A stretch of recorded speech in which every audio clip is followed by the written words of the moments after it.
இன்றைக்கி நம்ம 2019 ரிலீஸ் ஆன twin murders the silence of white city அப்படின்னு சொல்லிட்டு ரொம்ப வித்தியாசமான ஒரு சீரியல் கில்லர் படத்தை பார்க்க போகிறோம். இந்த சீரியல் கில்லர் ரொம்ப வித்தியாசமாக கொலை பண்ணுறான். அவன் எல்லாரையுமே ரெண்டு பேராக கொலை பண்ணி வைக்கிறான்.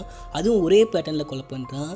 இவன் யாருன்னு கண்டுபிடிக்க முடியாமல் போலீஸ் தவிக்கிறாங்க. நம்ம ஹீரோவை கடைசியாக அப்பாயின்மெண்ட் பண்ணுறாங்க. நம்ம ஹீரோ இன்வெஸ்டிகேஷன் பண்ணி இவன் எதுக்காக இந்த கொலைகள்லாம் பண்ணுறான், யார் கொலை பண்ணுறான்னு கண்டுபிடிச்சாரா இல்லையா அப்படின்னு சொல்கிற படம் தான் twin murders the silence of white city. சரி வாங்க இந்த படத்தை டீட்டெயிலாக பார்க்கலாம். கூடி நம்ம சேனலை சப்ஸ்கிரைப் பண்ணிக்கோங்க, பக்கத்தில் வர பெல்லையும் கிளிக் பண்ணிக்கோங்க. இந்த படத்துடைய ஸ்டார்டிங் சீனில் ரெண்டு பேரை கட்டி போட்டு வச்சுருக்காங்க. ஒருத்தன் முகமுடியெல்லாம் போட்டுக்கிட்டு ஒருத்தனுடைய வாய்க்குள்ளே தேனியை விட்டு அவனை அப்படியே கொலை பண்ணுறான். அவன் செம்மையாக கத்தி கதறான். இங்கே தான் இந்த படத்துடைய பேரை போட்டு ஸ்டார்ட் பண்ணுறாங்க. இப்போ அப்படியே நம்ம ஹீரோவை காமிக்கிறாங்க. நம்ம ஹீரோ காலில் ஜாகிங் போயிட்டே இருக்கிறப்ப ஒரு பொண்ணை பார்க்குறாரு. அந்த பொண்ணை பார்த்தோன்னே நம்ம ஹீரோ தெரிஞ்சுக்கிறாரு அந்த பொண்ணுக்கு கல்யாணம் ஆயிடுச்சு அப்படின்னு சொல்லிட்டு அப்படியே ரெண்டு பேரும் பேசிக்கிட்டே போகிறாங்க. அந்த பொண்ணு தான் நம்ம படத்துடைய ஹீரோயின். நான் உங்களை டெய்லி இங்கே பார்க்கணும் அப்படின்னு சொல்லிட்டு அந்த பொண்ணு கேட்குறப்ப, ஆமாம் நான் டெய்லி இந்த பக்கம் தான் ஜாகிங் வருவேன் அப்படின்னு சொல்லிட்டு நம்ம ஹீரோ அங்கேருந்து கிளம்புறாரு. நம்ம ஹீரோக்கு ஒரு ஃபோன் கால் வருது. உடனே கிளம்பி ஒரு சர்ச்சுக்கு வாங்க அப்படின்னு சொல்கிறாங்க. நம்ம ஹீரோ அங்கே போயிட்டு பார்த்தா நிறைய போலீஸ்லாம் நிற்கிறாங்க. அங்கே இருக்கிற பேஸ்மெண்ட் மாதிரியே இருக்கிற ஒரு ஏரியாவில் ரெண்டு டெட் பாடி இருக்குது. இதுக்கு முன்னாடியே இதே போல் நிறைய கொலைகள் நடந்திருக்கு. இதுக்கும் அந்த சீரியல் கில்லர் தான் காரணம் அப்படின்னு சொல்லிட்டு பேசிகிட்டு இருக்காங்க. ஒரு வித்தியாசமான பேட்டர்னில் இந்த கொலைகள்லாம் நடக்குது அப்படின்னு சொல்கிறாங்க. அந்த இறந்து போனவங்களுடைய ப்ரைவேட் பார்ட் மேலே ஒரு பூவை வச்சுருக்கான். இது வந்துட்டு ஏதோ ரிச்சுவலாக நடக்குதோ அப்படின்ற மாதிரிலாம் யோசிக்கிறாங்க. இப்போ அப்படியே நம்ம ஹீரோ கிட்ட போயிட்டு பார்க்குறப்ப அவங்களுடைய வாயில் வந்துட்டு ஏதோ பெட்ரோலை ஊற்றி விட்ட மாதிரி நாத்தடிக்குது. அந்த டைமில் அந்த டெட் பாடியோடைய வாய்க்குள்ளேருந்து என்னவோ சத்தம் கேட்குது. நம்ம ஹீரோ அந்த டெட் பாடியோடைய வாயை ஓப்பன் பண்ணுறாரு. உள்ளுக்குள்ளேருந்து ஒரு தேனி பறந்து போகுது. இப்போ அந்த டெட் பாடி ரெண்டுத்தையுமே போஸ்ட்மார்ட்டமுக்கு கொண்டு போகிறாங்க. போஸ்ட்மார்ட்டம் ரிப்போர்ட்டில் என்ன சொல்கிறாங்கன்னா, ஃபஸ்ட்டு அவங்க ரெண்டு பேருக்குமே மயக்க ஊசி போட்டிருக்காங்க. அதுக்கப்புறம் வாய்க்குள்ளே தேனியை விட்டு பயங்கர கொடூரமாக கொலை பண்ணியிருக்காங்க. இது ரொம்பவும் வலி மிகுந்த மரணமாக இருந்திருக்கும் அப்படின்னு சொல்லிட்டு டாக்டர் சொல்கிறாங்க. நம்ம ஹீரோ இந்த போஸ்ட்மார்ட்டம் ரிப்போர்ட்லாம் வாங்கிட்டு காரில் ஏறி உட்காருது. நம்ம ஹீரோக்கு ஒரு அசிஸ்டன்ட் இருப்பாங்க. ரெண்டு பேரும் காரில் ஏறி உட்காராங்க. காருக்குள்ளே ஒரு ஃபோட்டோ இருக்குது. இது என்ன ஃபோட்டோ அப்படின்னு சொல்லிட்டு பார்த்தீங்கன்னா, நம்ம ஹீரோ வந்துட்டு அந்த சர்ச்சுக்குள்ளே போனார் பார்த்தீங்களா ஃபஸ்ட் டைம். அப்போ அந்த கொலைகாரனே ஃபோட்டோ எடுத்து நம்ம ஹீரோக்கு அமுச்சு வச்சிருக்கான்.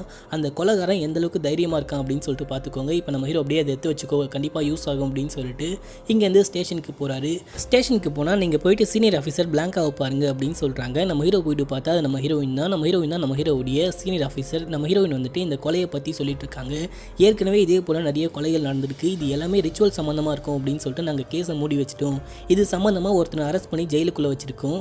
அவங்களுமே வந்துட்டு பார்த்தீங்கன்னா ட்வின்ஸ் தான். ஒருத்தன் ஜெயிலுக்குள்ளே இருக்கான், ஒருத்தன் வெளியே இருக்கான் அப்படின்னு சொல்லிட்டு நம்ம ஹீரோயின் பேசிகிட்டு இருக்காங்க. இந்த கொலைகள் அடுத்தடுத்து நடக்கிறப்ப ஃபஸ்ட்டு 5 வயசில் 2 பேரை கொலை பண்ணாங்க. அதுக்கப்புறம் 10 வயசில் 2 பேரை கொலை பண்ணாங்க. அதுக்கப்புறம் 15 வயசில் 2 பேரை கொலை பண்ணாங்க.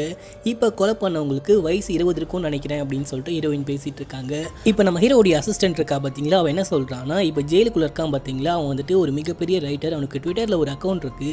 அவனுக்கு கோடிக்கணக்கான ஃபாலோவர்ஸ் இருக்காங்க அப்படின்னு சொல்லிட்டு அந்த ட்விட்டர் அக்கௌண்ட் ஓப்பன் பண்ணி காமிக்கிறப்ப டக்குன்னு ஒரு ட்விட்டர் வருது.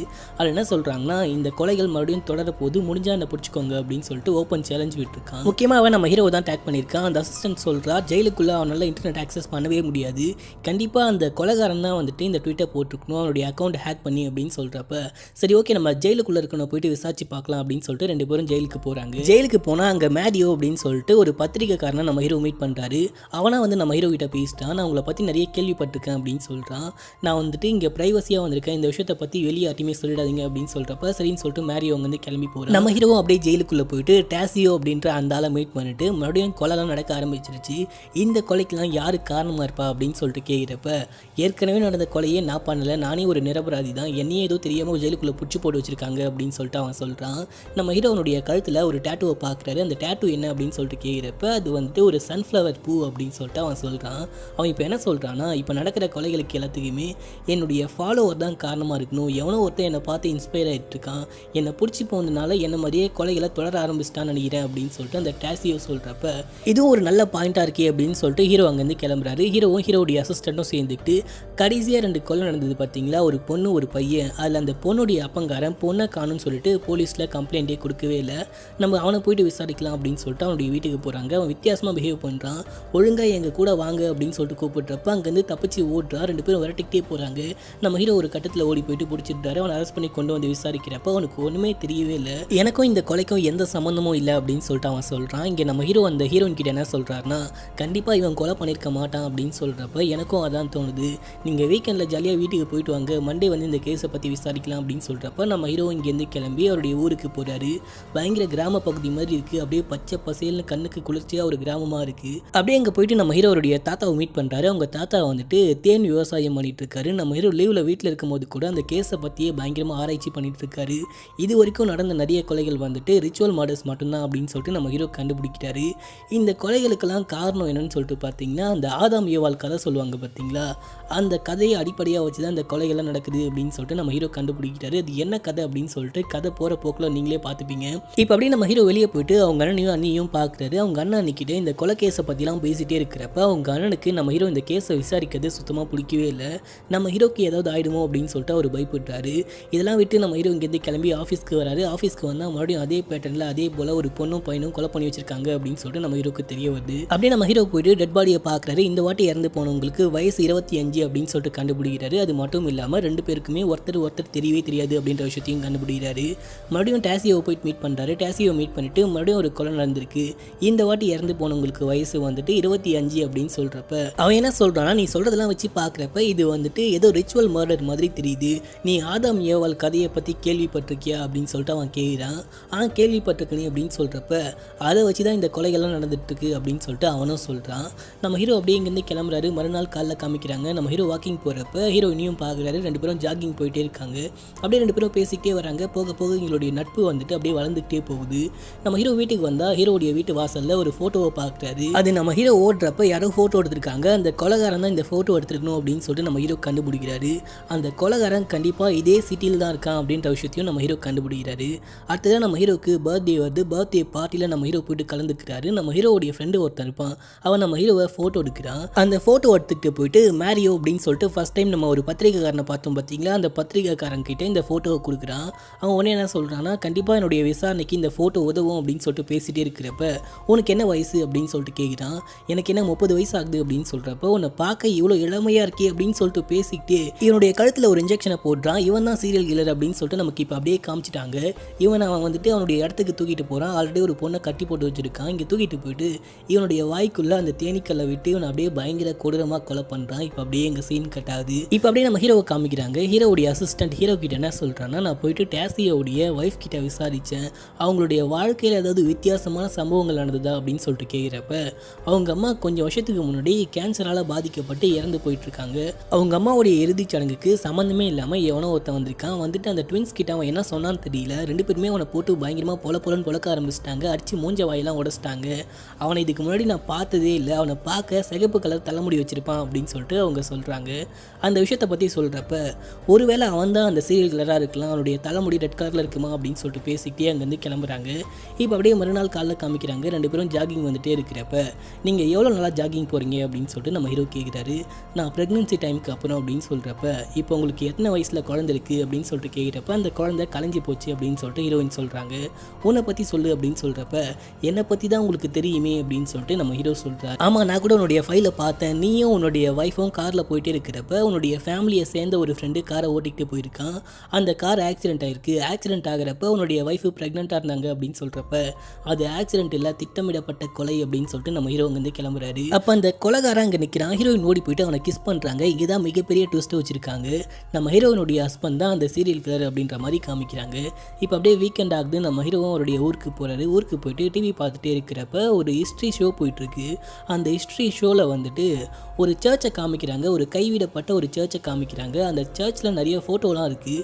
அந்த ஃபோட்டோவை பார்க்குறப்ப இப்போ நடக்கிற கொலைக்கும் அந்த ஃபோட்டோக்கும் ஏதோ சம்மந்தம் இருக்கிற மாதிரியே தோணுது. நம்ம ஹீரோவும் இங்கேருந்து அந்த சர்ச்சுக்கு கிளம்பி போகிறாரு. அந்த சர்ச் வந்துட்டு ஒரு ஃபாதருடைய கண்ட்ரோல் இருக்கும். அந்த ஃபாதரையும் கூப்பிட்டுட்டு போயிட்டு இங்கே இருக்கிற இந்த பெயிண்டிங்ஸ்க்கெலாம் என்ன அர்த்தம்னு கேட்குறப்ப, நீ ஆதாம் ஏவாள் கதையை பற்றி கண்டிப்பாக கேள்விப்பட்டிருப்ப. கடவுளால் படைக்கப்பட்ட முதல் மனித பிறவி அவங்க தான். கடவுள் சொல்லியும் கேட்காம அங்கே இருக்கிற ஆப்பிள் மரத்தில் இருக்க ஆப்பிளை பறித்து சாப்பிட்டுட்டாங்க. அவங்க ஆப்பிள்னு மீன் பண்ண மாட்டாங்க, ஆப்பிள் என்ற மாதிரி சொல்லுவாங்க. அந்த ஆப்பிளை சாப்பிட்டதுக்கப்புறம் அவங்களுக்கு வந்துட்டு 6ஆம் அறிவு பிறந்துருச்சு.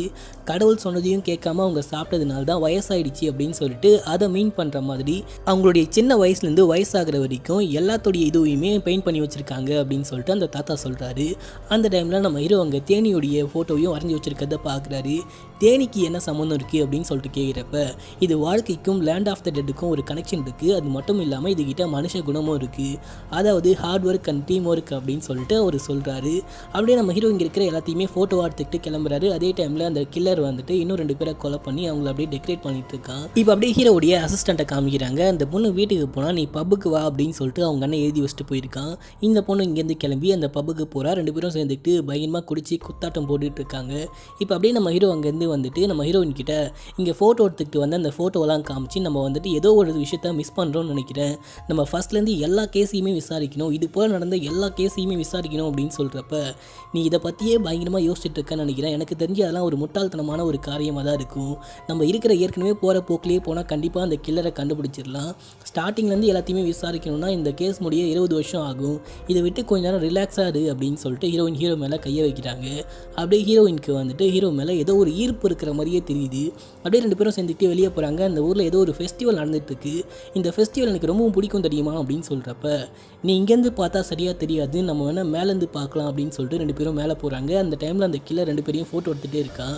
இந்த டைமில் நம்ம ஹீரோ அப்படியே ரொமான்டிக்காக அந்த பொண்ணை கிஸ் பண்ணலான்னு கிட்ட போகிறாரு. கில்லர் ஜெர்க்காகி அங்கே இருக்கிற கல்லை கீழே தள்ளி விட்டுறான். ஆமாம், பொண்டாட்டியை கிஸ் பண்ண போனால் ஜெர்க்காக மாட்டானா? அந்த டைமில் 2 பேரும் அந்த கில்லரை பார்த்துட்டு துரத்திக்கிட்டு போகிறாங்க. கில்லருடைய ஃபேஸை பார்க்கலாம், ஓடுறதை பார்த்துட்டாங்க. அப்படியே இவங்க துரத்திக்கிட்டே போகிறாங்க. அவன் எப்படியோ எஸ்கேப் ஆகி அங்கேருந்து ஓடி போயிட்டான். இவங்க 2 பேரும் வெளியே போயிட்டு பார்த்தா மக்கள்லாம் பரபரப்பாக இருந்துட்டு இருக்காங்க. என்ன அப்படின்னு சொல்லிட்டு போயிட்டு பார்க்குறப்ப அங்கே இருக்கிற வண்டிக்கு கீழே என்னமோ இருக்குது அப்படின்னு சொல்கிறாங்க. வண்டியை நகர்த்தி பார்க்குறப்ப வண்டிக்கு கீழே 2 டெட் பாடி இருக்குது. இவன் எதுக்கு தான் அப்படி கொலை பண்ணுறானோ தெரியலையே அப்படின்னு சொல்லிட்டு நம்ம ஹீரோ மண்டையை போட்டு பிச்சுக்கிறாரு. அந்த டைமில் அந்த கில்லர் கிட்டேருந்து ஒரு மெசேஜ் வருது. ஏன்னா கில்லருடைய மோட்டிவேஷன் எப்பவுமே பர்சனலாக தான் இருக்கும் அப்படின்னு சொல்லிட்டு அவன் ஒரு மெசேஜ் அனுப்பிச்சிருக்கான்.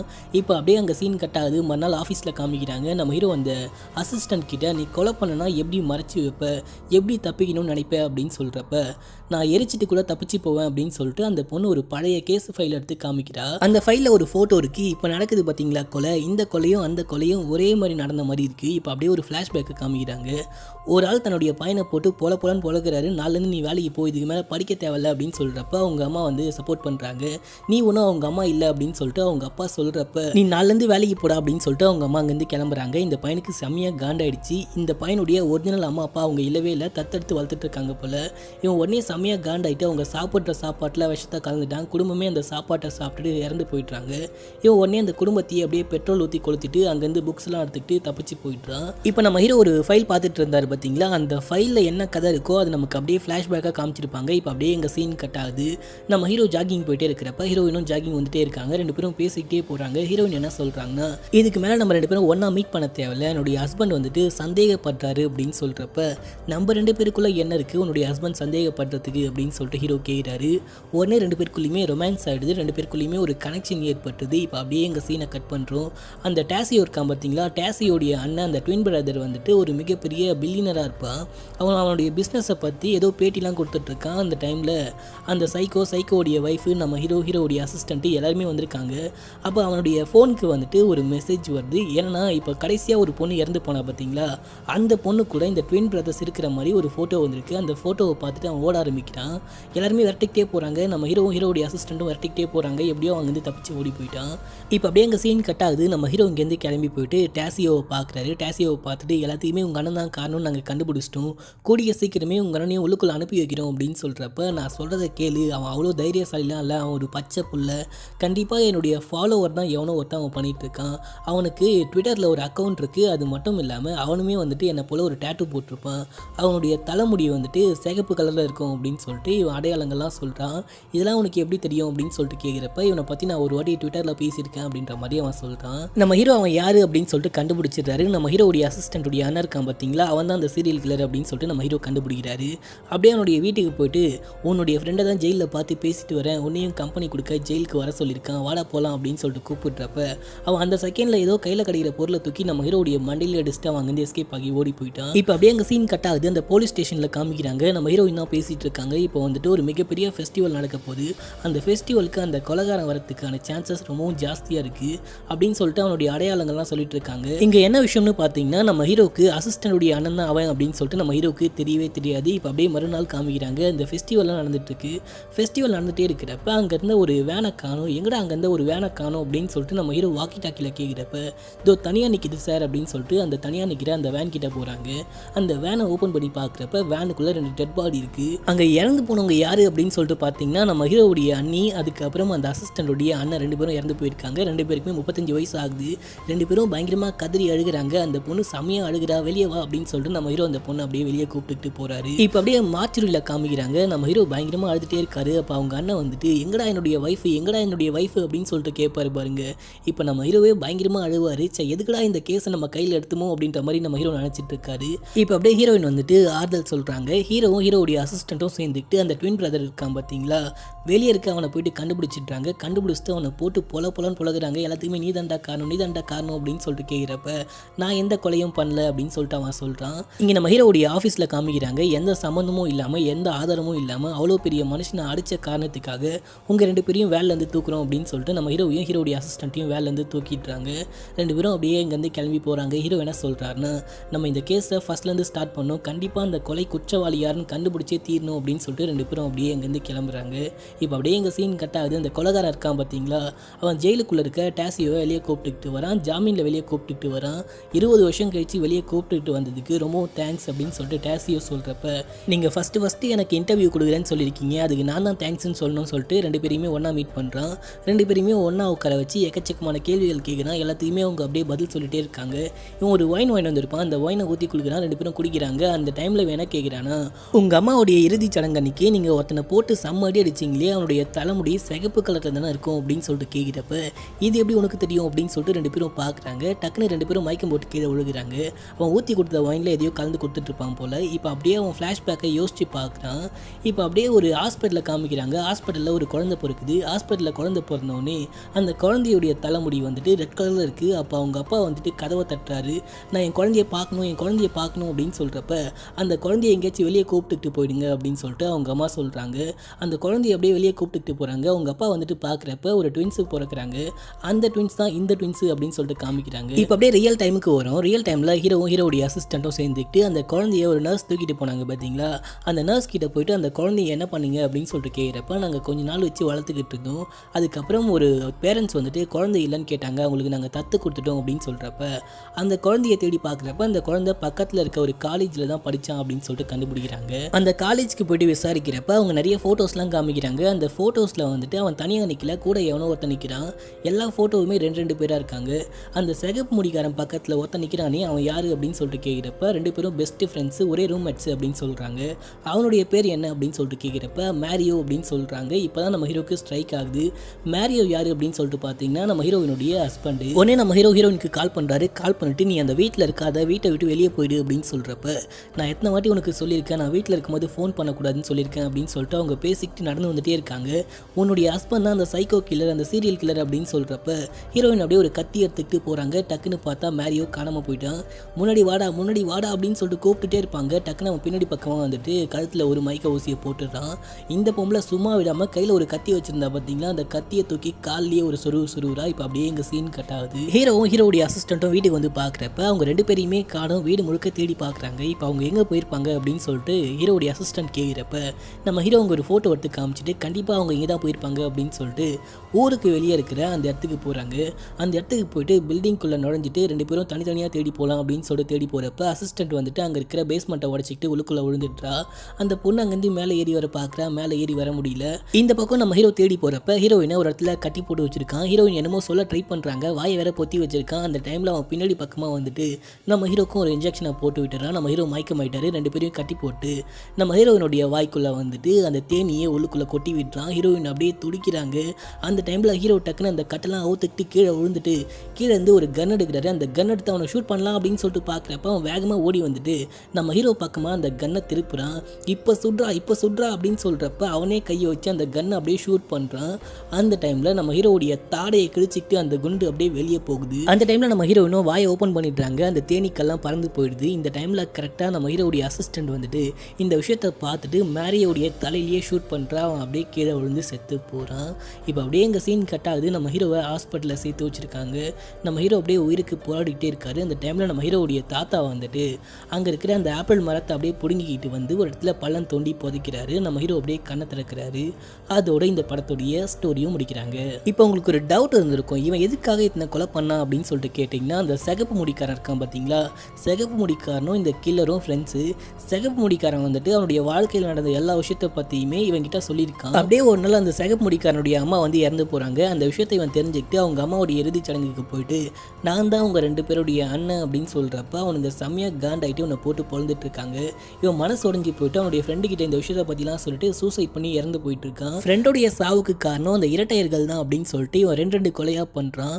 போலீஸ் நம்மளை சீக்கிரமாக கண்டுபிடிச்சிடக்கூடாதுன்ற காரணத்துக்காக அது வந்துட்டு ரிச்சுவல் மர்டர் மாதிரி செட் பண்ணுறான். கடைசியாக அந்த 2 இரட்டையர்களையுமே அவன் கொலை பண்ணிட்டான் அப்படின்ற மாதிரி காமிக்கிறாங்க. அப்போ அவங்க அம்மாவுக்கு 3 குழந்தை பிறந்ததா அப்படின்னு சொல்லிட்டு கேட்டிங்கன்னா ஆமாம். ஆனால் முதல்ல குழந்தை பிறந்தது பார்த்தீங்களா, அந்த குழந்தை வந்துட்டு தலைமுடி சிகப்பாக பிறந்திருக்கும். அவங்க அப்பா மாதிரி இருந்திருக்காது. அவங்களுடைய குடும்பத்தில் ஏதோ ஒரு குழப்பம் இருந்திருக்கும் போல். அது நமக்கு எதுக்கு? இந்த படத்தையே ஒரு 3 வாட்டி பார்த்ததுக்கு அப்புறம் தான் இந்த படத்துடைய கிளைமேக்ஸே என்னால் புரிஞ்சிக்க முடிஞ்சுது. இந்த படம் உங்களுக்கு பிடிச்சதா இல்லையா அப்படின்னு சொல்லிட்டு கீழே கமெண்ட் பண்ணுங்கள். மறக்காம நம்ம சேனலை சப்ஸ்கிரைப் பண்ணிவிட்டு பக்கத்தில் வர பெல் பட்டனை கிளிக் பண்ணுங்கள். அது மட்டும் இல்லாமல் நீங்கள் என்னென்னும் இன்ஸ்டாவில் ஃபாலோ பண்ணாமல் இருக்கீங்கன்னா மறக்காமல் ஃபாலோ பண்ணிக்கோங்க. லிங்க்கை டிஸ்கிரிப்ஷனில் கொடுத்துருக்கேன். ஓகே ஃப்ரெண்ட்ஸ், நாளைக்கு ஒரு நல்ல படத்தோடு உங்களை வந்து மீட் பண்ணுறேன். அது வரைக்கும் stay connect. Love you guys. By.